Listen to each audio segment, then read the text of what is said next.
कहानी की शुरुआत होती है एक ग्रुप एक्सप्लोरर की टीम से जो साउथ अटलांटिक ओशन के बीच में होते हैं। उस शिप पर डेविड नाम का एक वेदर ऑफिसर था जो मौसम का हाल बताता है। वो लोग एक ऐसे आइलैंड की तरफ जा रहे थे जो समंदर के बीचों बीच मौजूद था। सरकार ने डेविड को वहां इसलिए भेजा था ताकि वो उस आइलैंड के बदलते मौसम का ऑब्जर्वेशन कर सके। डेविड को लगभग 1 साल तक वहां रुकना था मौसम का डेटा कलेक्ट करने के लिए। पूरा साल मौसम का डेटा कलेक्ट करने के बाद फिर उसे वापस लौट आना था। डेविड को साल भर का खाना और जरूरत का सारा सामान दे दिया गया था। कई दिन के सफर के बाद आखिरकार वो आइलैंड तक पहुंच गए। वो लोग बोट की मदद से उस आइलैंड पर उतरे। ये आइलैंड पूरी तरह से वीरान था, जहां एक परिंदा भी दिखाई नहीं दे रहा था। उस आइलैंड पर एक लाइट हाउस और एक छोटा सा घर था जहां डेविड को रहना था, क्योंकि इससे पहले भी एक रॉबर्ट नाम का वेदर ऑफिसर यहाँ रहता था, लेकिन अब उसकी ड्यूटी का वक्त खत्म हो चुका था। उसने 1 साल तक अकेले उस आइलैंड पर रहकर मौसम का डेटा कलेक्ट किया। अब उसकी जगह डेविड यहाँ पूरा साल मौसम का डेटा कलेक्ट करने के लिए रहेगा और वो पुराना ऑफिसर रॉबर्ट शिप के साथ वापस चला जाएगा। लेकिन जब पूरी टीम ने घर को विजिट किया तो वो हैरान रह गए, क्योंकि वहां किसी भी इंसान का नामो निशान नहीं था। कमरे के अंदर पुराने ऑफिसर का सारा सामान यहाँ वहां बिखरा पड़ा था। जिसके बाद कैप्टन और डेविड ने सोचा कि शायद लाइट हाउस में कोई हो सकता है। कैप्टन और डेविड बिना वक्त गंवाए लाइट हाउस की तरफ बढ़ते हैं और वो सब वहां एक अजीब नजारा देखते हैं। वो देखते हैं कि पूरा लाइट हाउस तेज और नुकीले लकड़ियों से घिरा हुआ था, जैसे किसी ने जानबूझकर उसे बंद कर दिया हो ताकि कोई भी अंदर न जा सके। जिसके बाद कैप्टन और डेविड ने लाइट हाउस का गेट कई बार नॉक किया, लेकिन अंदर से कोई रिस्पॉन्स नहीं मिला। आखिर में उन्होंने गेट को जोर से धक्का दिया और अंदर घुस गए। लाइट हाउस के अंदर उन्हें एक आदमी मिला जिसका नाम ग्रूनर था। जब उन्होंने ग्रूनर से पुराने वेदर ऑफिसर रॉबर्ट के बारे में पूछा तो उसने जवाब दिया कि वो तो मर गया है। वो समंदर की तरफ गया लेकिन दोबारा कभी लौटकर वापस नहीं आया। ग्रूनर की बातें सुनकर डेविड और कैप्टन दोनों चौंक गए। ये सब सुनने के बाद कैप्टन ने डेविड से कहा, अगर तुम अब भी चाहो तो हमारे साथ वापस चल सकते हो। लेकिन डेविड ने वापस जाने से इनकार कर दिया। डेविड ने सोचा अगर वो सरकार को उस आइलैंड का एक्यूरेट वेदर रिपोर्ट दे पाया तो उसे काफी मोटी रकम मिल सकती है। जिसके बाद कैप्टन ने उसे एक गन दी खुद की प्रोटेक्शन के लिए और कैप्टन ने डेविड से कहा कि ये जगह मुझे सेफ नहीं दिखाई दे रही, अपना ख्याल रखना। इसके बाद उसे वहीं पर छोड़कर वो सब वापस चल दिए और अब ये दोबारा वापस 1 साल बाद आएंगे। कैप्टन के जाने के बाद डेविड ने घर को थोड़ा सेटल किया, रहने के काबिल बनाया। रात होने के बाद उसे ड्रॉर में एक डायरी मिली जो पुराने वेदर ऑफिसर रॉबर्ट की थी। उस डायरी में आइलैंड के बारे में बहुत कुछ लिखा था। डायरी में एक मिस्टीरियस क्रीचर के बारे में कुछ बातें लिखी गई थी, लेकिन सब कुछ साफ नहीं था, कुछ बातें अधूरी थी। डेविड हर लाइन को ध्यान से पढ़ता गया। उस डायरी में कुछ अजीब तरह के जानवरों के स्केचेस भी बने थे। डेविड को समझ नहीं आया उसने ऐसी पिक्चर्स क्यों बनाई थी। शायद वो अकेला था और टाइम पास के लिए ऐसा किया होगा। डायरी के एक पेज पर पुराने ऑफिसर के वाइफ की फोटो भी लगी थी। डेविड वह डायरी पढ़ते पढ़ते थक गया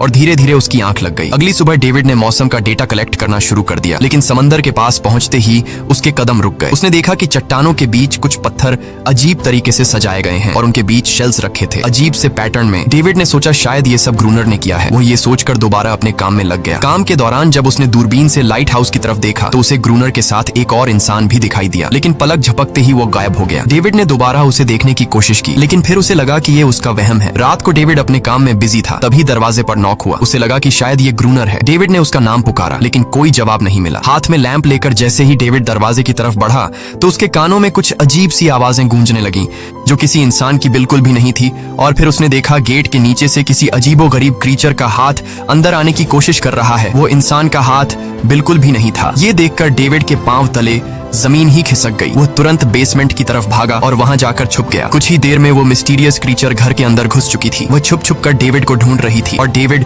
बेसमेंट के एक छोटे से दरार से उसे देखने लगा। डेविड की हलचल से उस क्रीचर ने डेविड को देख लिया, जिसके बाद वो क्रीचर डेविड को मारने के लिए तेजी से उसकी तरफ भागा और दरार से उसे पकड़ने की कोशिश करने लगा। तो डेविड ने खुद को बचाने के लिए फौरन चाकू उठाकर उसकी आंख में दे मारा। वो क्रीचर चीख के भाग गई, लेकिन वो कभी भी वापस आ सकती थी। और डेविड के दिमाग में ये बात कंफर्म हो गई कि जो डायरी में क्रीचर के बारे में बात लिखी थी वह सच है। डर के मारे वो पूरी रात सो न सका। अगली सुबह जब डेविड घर से बाहर गया तो उसने रेत पर कुछ पैरों के निशान देखे जो किसी इंसान के बिल्कुल भी नहीं थे। वो निशान सीधे समंदर की तरफ जाकर खत्म हो गए थे। अब डेविड को सब समझ आ गया था कि क्यों ग्रूनर ने लाइट हाउस के चारों ओर नुकीली लकड़ियां लगाई हैं। अब डेविड जान गया कि अगर मैं इस घर में रहूंगा तो वो क्रीचर मुझे कभी भी मार सकते हैं। डर के मारे डेविड लाइट हाउस की तरफ दौड़ता है और ग्रूनर को चिल्लाकर कहता है, गेट खोलो, मुझे अंदर आना है। लेकिन ग्रूनर उसे अंदर नहीं आने देता और कहता है, तुझे शिप के साथ लौट जाना चाहिए था। डेविड निराश होकर वापस लौटता है, क्योंकि क्रोनर उसे लाइट हाउस के करीब भी नहीं देखना चाहता था। वो उसके ऊपर पानी गिराकर उसे दूर जाने को कहता है। अब उसे खुद ही कुछ करना होगा। उसने घर की हर एक विंडो को लकड़ी से बंद कर दिया,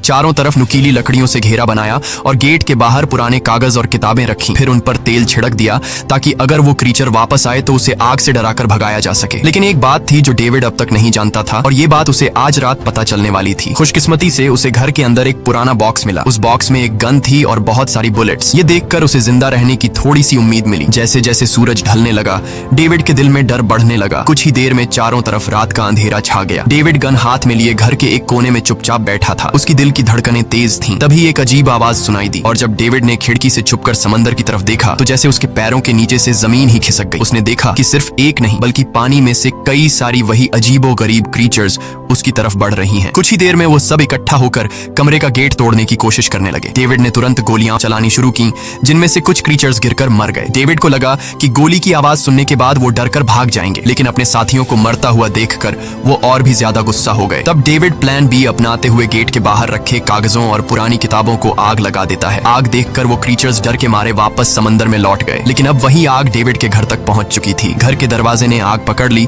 और धीरे धीरे फैलने लगी, क्योंकि पूरा घर लकड़ी का बना हुआ था। डेविड ने तुरंत एक चादर में खुद को लपेटकर अपनी जान बचाई और बाहर निकलकर लाइट हाउस के पास एक बड़े पत्थर के पीछे छुप गया। क्रीचर्स को शूट करते वक्त डेविड के हाथ में काफी गहरी चोट भी आई। तभी अचानक तेज बारिश शुरू हो गई। आग धीरे धीरे बुझने लगी, लेकिन पूरी रात की बारिश के बाद भी सुबह तक डेविड अपना घर नहीं बचा पाया। पूरा घर जलकर लगभग राख हो चुका था। अब अगर डेविड को जिंदा रहना है तो उसे लाइट हाउस में पनाह लेनी होगी। उसने अपनी राइफल उठाई और लाइट हाउस के पास के पत्थरों के बीच छुप गया और इंतजार करने लगा कि कब ग्रूनर पानी भरने आएगा। जब ग्रूनर पानी भरने के लिए लाइट हाउस से बाहर निकला तो डेविड उसके पीछे पीछे चल दिया, लेकिन तभी अचानक एक अजीब सा क्रीचर जो ग्रूनर के पास ही था उसने डेविड पर हमला कर दिया, लेकिन किसी तरह करके डेविड ने उसे काबू कर लिया। वो क्रीचर ग्रूनर का रक्षक था। जब वह उसे शूट करने वाला था तो ग्रूनर ने तुरंत डेविड को रोका और कहा, रुक जाओ, ये मेरा पालतू है। डेविड ने गोली नहीं चलाई और मौके का फायदा उठाते हुए उसने ग्रूनर के साथ एक शर्त रखी, अगर इस क्रीचर को जिंदा रखना है तो मुझे लाइट हाउस में रहने दिया जाए, नहीं तो मैं इसे मार दूंगा। जिसके बाद ग्रूनर ने हाँ कर दी, क्योंकि डेविड के पास ढेर सारा खाना और गन पाउडर था। शाम होने से पहले दोनों बचा हुआ खाना लेकर लाइट हाउस लौट आए और वो दोनों आराम से सो गए। अगली सुबह वो क्रीचर चुपचाप डेविड का हाथ चाट रहा था। जब डेविड नींद से जागा तो उसने देखा कि इस क्रीचर के चाटने की वजह से उसका हाथ पूरी तरह से ठीक हो चुका है। ये सब देखकर डेविड हैरान हुआ। डेविड अब क्रोनर से इस क्रीचर के बारे में और जानना चाहता था और फिर ये सब दुनिया के सामने लाना चाहता था, क्योंकि ये किसी जादू से कम नहीं था। डेविड ने सोचा, अगर इस क्रीचर का राज दुनिया के सामने हम लाते हैं तो डेविड और क्रोनर दोनों बहुत सारा पैसा और नाम कमा लेंगे। लेकिन क्रोनर को ये सब नहीं चाहिए था। वो इस आइलैंड से कहीं नहीं जाना चाहता था। क्रोनर का अब इस दुनिया में कोई नहीं बचा था। उसके लिए ये आइलैंड परफेक्ट था, जहां वो अपने आप को एक किंग समझता था और अपनी मर्जी का मालिक। इसी वजह से उसने आइलैंड के कई हिस्सों में लिख दिया था, क्रोनर यहाँ का बादशाह है। लेकिन डेविड को ये समझ नहीं आ रहा था कि ये अजीब सी क्रीचर क्रोनर की फालतू कैसे बनी। तो क्रोनर ने बताया कि एक बार क्रोनर ने उसकी जान बचाई थी। वो गलती से उसके फिशिंग नेट में फंस गई थी। तब ये क्रीचर छोटी थी और उस दिन के बाद से वो क्रोनर के साथ ही रह गई। उसकी हर बात माननी शुरू कर दी। लेकिन क्रोनर एक सख्त इंसान था। वो इस क्रीचर के साथ बहुत बुरा बर्ताव करता था। क्रोनर हर दिन इस क्रीचर के साथ फिजिकल रिलेशन रखता था। क्रोनर ने बताया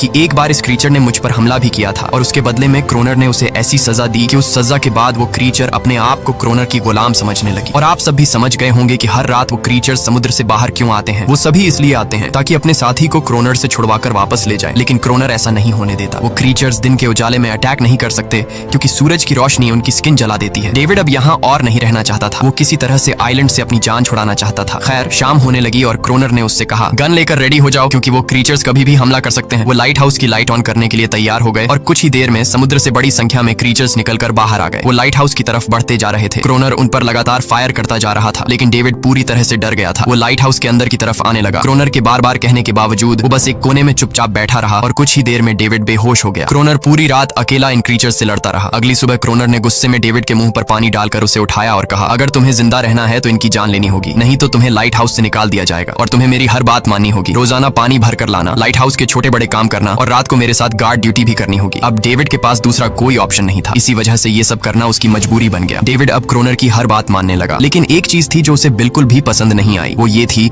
कि हर रोज उस फीमेल क्रीचर को अलग अलग तरीकों से फिजिकली टॉर्चर करना। रात होती है, दोनों फिर से गार्ड ड्यूटी के लिए तैयार हो जाते हैं और एक बार फिर वो क्रीचर समुद्र से निकलकर बाहर आते हैं। लेकिन आज डेविड को डर नहीं लग रहा था। उसने क्रीचर पर फायरिंग शुरू की, मगर आज क्रोनर कुछ भी नहीं कर रहा था। वो डेविड को बाहर छोड़कर लाइट हाउस का गेट बंद कर देता है और खुद चुपचाप अंदर बैठ जाता है, ताकि डेविड खुद सीख सके कि इन क्रीचर्स से कैसे लड़ा जाता है। इसी तरह डेविड को लड़ते लड़ते वो रात कट जाती है और सुबह हो जाती है। सुबह क्रोनर ने देखा कि डेविड लाइट हाउस के गेट के बाहर खून में लथपथ बैठा था। अब उसने सीख लिया था कि इन क्रीचर क्रीचर्स से कैसे लड़ना है। इसी तरह समय गुजरता गया, रातों को इन क्रीचर्स से लड़ते हुए और दिन भर क्रोनर के लाइट हाउस के काम संभालते हुए। ये आइलैंड अब उसके लिए एक बंद घर जैसा हो गया था। वो हर वक्त सोचता रहता था कि कब ये जगह छोड़कर आजादी की सांस लेगा। समय के साथ साथ डेविड का उस फीमेल क्रीचर के साथ एक अजीब सी दोस्ती बन गई थी। डेविड को उसके लिए अब बुरा लगने लगा था। अब उसे समझ आया कि अपने लोगों को छोड़कर अकेला रहना कितना मुश्किल होता है। शायद वो क्रीचर भी कुछ ऐसा ही महसूस करती थी। डेविड ने उस क्रीचर को एक नाम भी दिया, अनारियस। इसी तरह से दिन गुजरते गए और फिर एक दिन उन्होंने देखा कि इन क्रीचर्स के अटैक्स धीरे धीरे कम हो रहे हैं। डेविड सोचता है शायद सर्दियों में वो कहीं और चले जाते हैं, या फिर शायद उन्हें समझ आ गया था कि इन दोनों से लड़कर कुछ हासिल नहीं होगा। लेकिन क्रोनर ने उससे कहा कि ऐसा बिल्कुल नहीं है, वो फिर से अटैक करेंगे। अब वो अपनी संख्या बढ़ा रहे हैं। कुछ और दिन ऐसे ही गुजर गए। एक रात डिनर के बाद क्रोनर और डेविड ने टाइम पास के लिए चेस खेलना शुरू किया, लेकिन यहीं पर क्रोनर से एक बड़ी गलती हो गई। वो दोनों खेल में इतने उलझ गए कि लाइट हाउस की लाइट्स ऑन करना ही भूल गए। अंधेरे का फायदा उठाकर क्रीचर्स ने उन पर अटैक कर दिया। डेविड ने देखा कि क्रीचर्स की संख्या इतनी ज्यादा थी कि दो लोग मिलकर भी ज्यादा देर तक नहीं लड़ सकते थे, और इस बार उनके पास कोई प्लानिंग भी नहीं थी। गन्स की बुलेट्स भी ऑलमोस्ट खत्म हो चुकी थी। किसी तरह बचते बचाते वो लाइट हाउस के टॉप तक पहुंच गए, लेकिन इस बीच क्रोनर के पैर में एक गहरी चोट आ गई। वो क्रीचर्स आज उन पर भारी पड़ गए थे। दोनों को लगा कि आज उनकी मौत पक्की है, लेकिन खुशकिस्मती से सुबह हो गई। जैसे ही सूरज धीरे धीरे उभरता है, वो क्रीचर्स लाइट हाउस छोड़कर समुद्र में वापस चले जाते हैं। कड़कती धूप निकलने के बाद एनेरियस क्रोनर के जख्म को ठीक करने की कोशिश करती है, लेकिन अब तक डेविड को समझ आ चुका था कि वो इन क्रीचर्स के साथ ये लड़ाई जीत नहीं सकते। बुलेट्स भी अब खत्म होने के करीब हैं। उनके पास खाना भी इतना नहीं है कि वो ज्यादा देर तक चल सके। लकीली अगले दिन जब डेविड लाइट हाउस के बाहर इधर उधर घूम रहा था, तो उसने समुद्र में एक जहाज देखा। वो जल्दी से अंदर से फ्लेयर गन लाया और जहाज को सिग्नल देने गया, लेकिन क्रोनर ने उसे रोक दिया क्योंकि वो नहीं चाहता था कि डेविड यहाँ से जाए। उसी वक्त अनारियस ने क्रोनर पर हमला कर दिया। वो डेविड को क्रोनर से बचाना चाहती थी। क्रोनर किसी को भी ये आइलैंड छोड़ने नहीं देना चाहता था। ये आइलैंड उसकी अपनी दुनिया थी, जहाँ वो एक किंग की तरह रहता था। वो डेविड को भी जाने नहीं देना चाहता था। इतने समय से अकेला रहने के बाद अब उसके पास कोई था जिससे वो बात कर सकता था, और अगर डेविड उस शिप में वापस चला गया तो वो वहाँ जाकर सबको एनेरियस और उनके बारे में बता देगा। इसलिए अब डेविड यहाँ से नहीं जा सकता। धीरे धीरे वो शिप डेविड की आंखों के सामने समुद्र में गायब हो गई। अब उसके पास कुछ भी करने को नहीं था। कुछ और दिन ऐसे ही बीत गए। क्रोनर अब भी डेविड और अनारियस दोनों के साथ बुरा बर्ताव कर रहा था, लेकिन अनारियस को वो खास तौर पर मारता था, जो डेविड को बिल्कुल पसंद नहीं था। एक दिन डेविड ने अनारियस को एक छोटी टॉय बोट गिफ्ट में दी, जो उसने किसी मछली की हड्डी से बनाई थी। लेकिन जब अनारियस ने उस बोट को देखा तो वो डेविड को आइलैंड के एक ऐसे कोने में ले गई जहाँ सचमुच एक असली बोट रखी थी। जब डेविड ने इस बोट के बारे में क्रोनर से पूछा तो उसने कहा हाँ, उसे पहले से पता था कि आइलैंड के इस हिस्से में एक बोट है। क्रोनर कहता है कि कुछ लोग इस आइलैंड तक बोट के जरिए अपनी जान बचाने आए थे, लेकिन सुबह होने से पहले उनमें से कोई भी जिंदा नहीं बचा। सबको इन क्रीचर्स ने मार दिया। वो सब शिप में गोला बारूद ले जा रहे थे, लेकिन समुद्र में आए तूफान की वजह से उनका शिप इसी आइलैंड के पास डूब गया। ये सब सुनते ही डेविड के दिमाग में एक आइडिया आया। उनके पास एक डाइविंग सूट जैसा कुछ था। डेविड ने कहा कि अगर हम दोनों में से कोई उस सूट को पहनकर समुद्र के उस हिस्से में जाए जहां वो शिप डूबी थी, तो हो सकता है उन्हें कुछ बुलेट्स या डायनामाइट मिल जाए, जिससे इन क्रीचर्स से लड़ना आसान हो जाए। लेकिन क्रोनर ने इस बात को मानने से इनकार कर दिया, पर डेविड अपनी जान को खतरे में डालकर ये काम करने को तैयार था। कुछ और दिन ऐसे ही गुजर गए। डेविड और अनारियस के बीच एक गहरा कनेक्शन बन गया। डेविड उसे पसंद करने लगा था। इन दोनों को रोमांस करते हुए ये सब क्रोनर ने चुपके से देख लिया। क्रोनर को लगा कि अनारियस उसे छिन जाएगी, इसलिए डेविड को रास्ते से हटाना पड़ेगा। अगले दिन क्रोनर खुद डेविड की बात मानने को तैयार हो जाता है। वो डेविड से कहता है ठीक है, तुम सूट पहनकर नीचे पानी में जाओगे और वहाँ ढेर सारा RDX कलेक्ट करोगे, फिर मैं तुम्हें बोट से ऊपर की तरफ खींच लूंगा। लेकिन क्रोनर का असली इरादा कुछ और ही था। वो चाहता था कि डेविड उसकी मदद से समुद्र के नीचे रखे डायनामाइट के बॉक्सेस वापस सरफेस तक ले आए और उसके बाद उसे वही समंदर में अकेला छोड़ दे ताकि वो क्रिएचर्स उसे मार दें। इस तरह डायनामाइट भी उसके पास आ जाएगा और अनारियस फिर से उसकी गुलाम बन जाएगी। वो दोनों बोट में बैठकर उस जगह पहुंच गए जहां शिप पानी में डूबा था। डेविड ने डाइविंग सूट पहना और समंदर के नीचे उतर गया। नीचे जाने के बाद डेविड ने देखा कि शिप पूरी तरह तबाह हो चुकी है, लेकिन उसकी किस्मत अच्छी थी कि उसे कुछ डायनामाइट के बॉक्स मिल गए। लेकिन तभी अचानक कुछ क्रिएचर उसके सामने आ गए। क्रिएचर्स को देखते ही डेविड घबरा गया और नीचे गिर पड़ा। वो डाइविंग सूट इतना भारी था कि वह हिल भी नहीं पा रहा था और डेविड क्रोनर को ऊपर सिग्नल भी नहीं भेज पाया। क्रोनर को लगा कि शायद वह क्रिएचर्स डेविड को मार चुके हैं, लेकिन असल में वो तो सिर्फ दो छोटे बच्चे थे। डेविड ने जैसे तैसे करके अपना डाइविंग सूट वहीं छोड़ दिया और ऊपर सतह तक खुद को पहुंचाया। उन्हें वहाँ कुछ पुराने बॉक्स मिले जिनमें डायनामाइट था। इसके बाद यह दोनों काम पर लग गए। उन्होंने लाइट हाउस के आसपास 2 लेयर्स में डायनामाइट बिछा दिया ताकि जब अगला हमला हो तो वे मॉन्स्टर्स को एक ही बार में खत्म कर सकें। कुछ महीने बीत गए और बर्फबारी का मौसम आया, लेकिन एक बार फिर वो क्रिएचर्स गायब हो गए। अचानक से अटैक बंद हो चुके थे, जैसे क्रिएचर्स को खबर मिल गई हो कि उनके लिए जाल बिछाया गया है, इसीलिए अब वो अटैक नहीं कर रहे थे। क्रोनर को लगा कि शायद एनारियस ने उन क्रिएचर्स को खबरदार कर दिया है, जिसकी वजह से वो एनारियस पर जुल्म करने लगा, लेकिन डेविड ने उसे रोक लिया। आखिर में दोनों ने मिलकर एक नया प्लान बनाया, लाइट हाउस का मेन गेट खुला छोड़ने का, ताकि जैसे ही वो क्रिएचर्स पास आए डायनामाइट से उन सबको उड़ा दिया जाए। डेविड ने चालाकी से काम लेते हुए एनारियस को लाइट हाउस के टॉप पर चीखने को कहा। एनारियस की आवाज सुनते ही सभी क्रिएचर्स गुस्से से भड़क उठे। क्रिएचर्स ने जब देखा कि लाइट हाउस का मेन गेट खुला हुआ है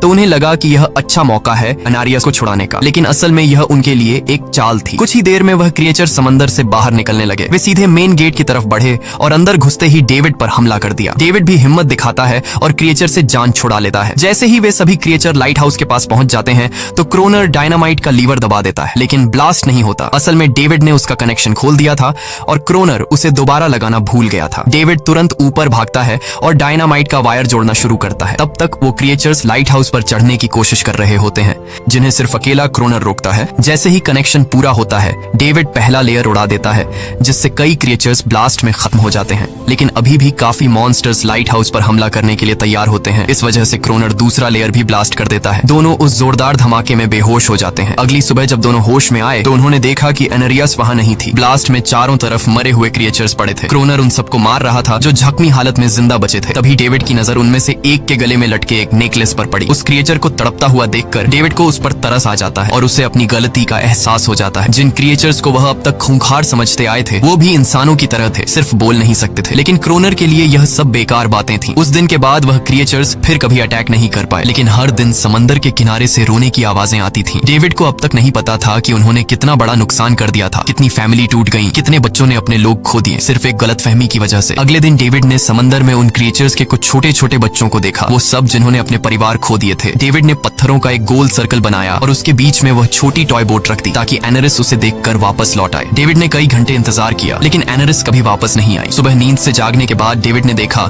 कि क्रोनर सो रहा है। क्रोनर के पास कुछ पुरानी चीजें रखी थी, उनमें एक पुरानी तस्वीर भी थी, और जैसे ही डेविड ने उस तस्वीर को देखा वह हैरान रह गया। वह लड़की जिसका फोटो उसने पहले दिन पुराने ऑफिसर रॉबर्ट की डायरी में देखा था, वह कोई और नहीं बल्कि क्रोनर की पत्नी थी, और फोटो में क्रोनर उसके साथ खड़ा था। असल में 1 साल पहले आए वेदर ऑफिसर रॉबर्ट मरा नहीं, बल्कि उसने अपनी पहचान बदल दी थी, यानी क्रोनर ही वेदर ऑफिसर रॉबर्ट है। बस उसने अपना नाम बदल लिया था, क्योंकि अब वह कभी इस आइलैंड को छोड़ना नहीं चाहता था। ये सब देखकर डेविड ने भी यह उम्मीद छोड़ दी कि वह कभी इस आइलैंड से जा पाएगा। अगले दिन शाम को जब डेविड समंदर के किनारे गया, उसने देखा कि उस सर्कल में रखी छोटी बोट अब वहां नहीं थी, लेकिन उसी जगह पर उसने एक क्रीचर का छोटा सा बच्चा देखा जिसके हाथों में वह बोट थी। डेविड ने अपने हाथ में जलती हुई लकड़ी को उस सर्कल के बीच में फेंक दिया ताकि वह दिखा सके कि उसका इरादा लड़ने का नहीं है और उससे किसी को खतरा महसूस न हो। वह उनके साथ दोस्ती करना चाहता था। कुछ ही देर बाद समंदर की लहरों से एनारिस निकलती है और उसके पीछे पूरा क्रीचर्स का ग्रुप भी समंदर से बाहर आता है, लेकिन इस बार कोई भी डेविड पर अटैक नहीं करता क्योंकि वे भी अब शांति चाहते हैं। उनका इरादा सिर्फ एक सुरक्षित जगह पाने का था अपने बच्चों के लिए। लेकिन तभी वहां क्रोनर हाथ में बंदूक लिए पहुंच जाता है। क्रोनर को लगता है